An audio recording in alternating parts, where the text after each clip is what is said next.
That's how professional I am. We got Strivas Nunez in the chat. We got Coco Rico in the chat. Coco Rico, dude. Coco Rico 18.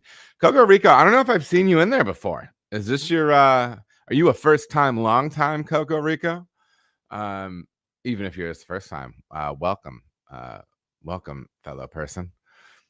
Coco Rico 18. All right, I'm just gonna first question. I might say first question a couple times, but a question from the chat from Coco Rico 18.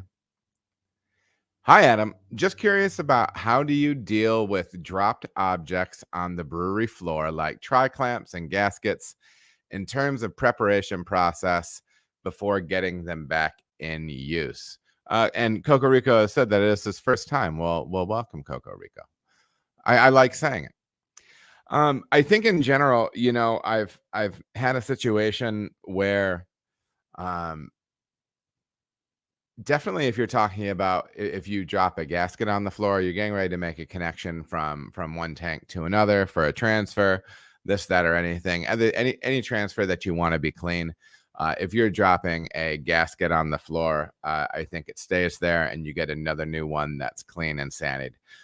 And then you hit it with ISO, alcohol, iodine, whatever you use to sanitize, and then you make your connection. Okay. Just because that's too close, too present.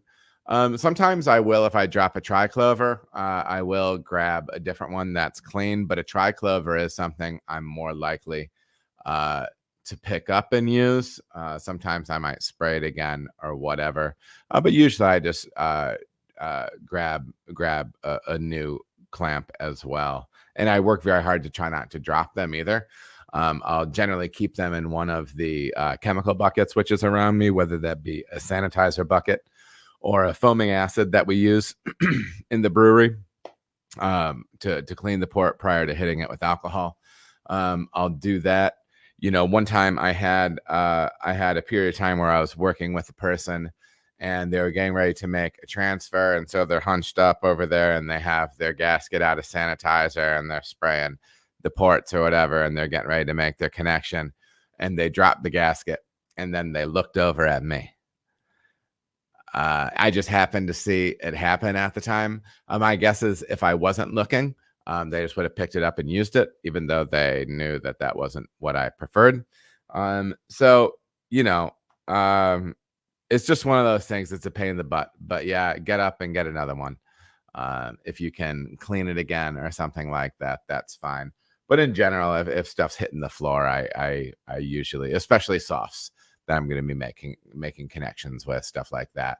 If I'm building out a tank or whatever, I put those things into a bucket and then I bring those things over to the tank. I usually don't like laying parts for a tank on the floor, things like that, unless it's a dirty build. Like, so sometimes I'll be breaking down a bright tank and I'll take the racking arm out and that's dirty and I'll lay it on the floor and spray it out.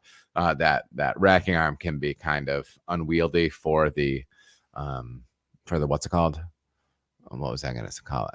For the bucket that I put dirty parts in. But yeah, Coco Rico, that's my take on it.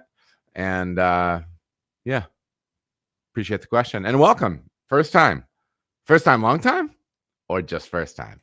I'll take first time, man. Welcome. All right, everybody, thank you so much for watching. If you feel as if you got any value out of the video, please like and subscribe. There are also other videos that you can watch. They're gonna maybe be over here or over here.